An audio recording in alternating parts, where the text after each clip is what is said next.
My debit card got locked out again for the second time in about 4 months when the fraud detection department of my bank flagged some transactions. And the first time I was in an airport in New York getting ready to fly to Barcelona, and that was a little unnerving. But at the same time, in this post Target security breach world, I'm kind of glad that somebody's looking out for me. In both cases, it turned out that they were transactions that I had made, that I simply had to validate that yes, in fact, I made the transactions. One of them that was a little weird was I took a cab in San Francisco over the weekend, and the credit card billing for the cab company apparently is somewhere in New York. And so I had other transactions that were in San Francisco, and then I had this cab transaction that appeared like it was coming from New York, and so there's a little disconnect there.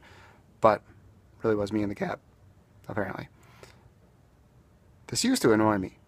I used to get calls from Amex and other big credit card companies anytime I would make a purchase that was slightly outside of normal, and they'd say, "Did you really want to make this purchase?" And I would kind of feel frustrated that I couldn't just use my card.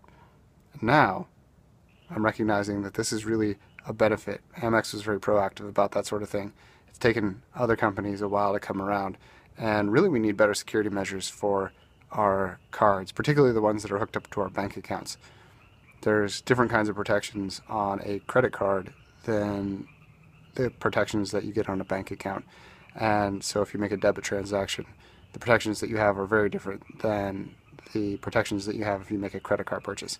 So the fact that my bank that has my debit card is looking out for me is a good thing, and I'm happy to know that somebody's making sure that my money isn't disappearing.